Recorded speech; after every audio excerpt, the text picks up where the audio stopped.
2, 3, 4.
ഇനി ആരാ അടുത്ത് പറയുന്നത്?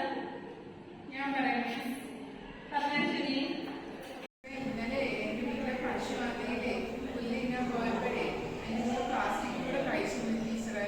അപ്പോഴാണെങ്കിൽ ഇന്ന് രാവിലെ സുഖമായി പോയി. ഇന്ന് ആശുപത്രി കൊണ്ടുപോയി അതിന് മരുന്നെല്ലാം കൊടുത്ത്. ഈ പ്ലാസ്റ്റിക് ഒന്നും ഇല്ലാതെ മൃഗങ്ങളൊക്കെ അത് കഴിച്ച് അസുഖമൊന്നും ഉണ്ടാകത്തില്ലായിരുന്നല്ലോ ഇല്ലയോ? ആശുപത്രിയിരുന്നു.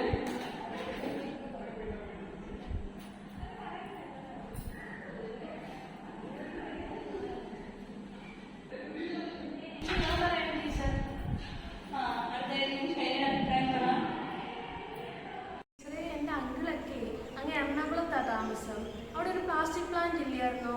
ഏതായിരുന്നു? Brahmapuram plastic plant. അത് കത്ത് നശിച്ച് ഒരുപാട് പേർക്കൊക്കെ ഇങ്ങനെ ശ്വാസതടസ്സമൊക്കെ ഉണ്ടായെന്ന് ഞങ്ങൾ TV-യിലൊക്കെ കണ്ടായിരുന്നു. ഇങ്ങനെയുള്ള പ്ലാസ്റ്റിക് ഒക്കെ നിരോധിച്ചാൽ നമുക്ക് ഇങ്ങനെയുള്ള ആരോഗ്യ പ്രശ്നങ്ങളൊക്കെ മാറ്റിക്കൂടെ ടീച്ചർ?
പ്ലാസ്റ്റിക് സാധനങ്ങൾ ഉപയോഗിക്കാറില്ലേ?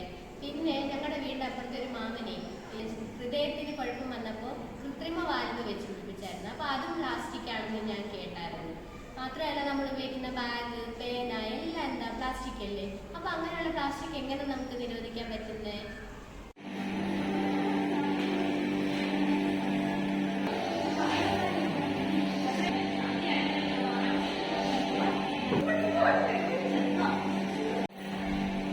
ഇന്നത്തെ നമ്മുടെ ക്ലാസ് കഴിയാറായി.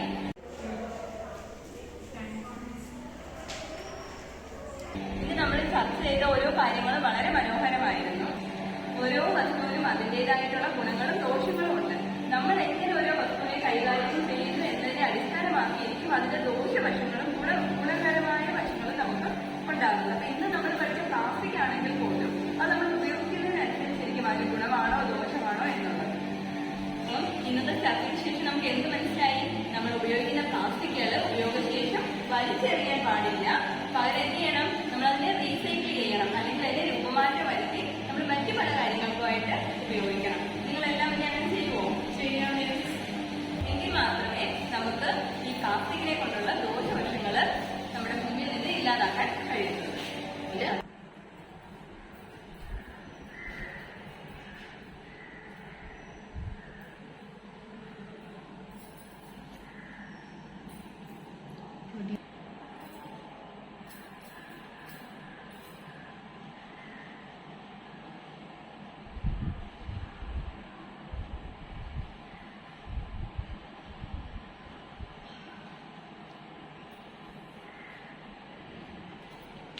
കഴിക്കേണ്ടത്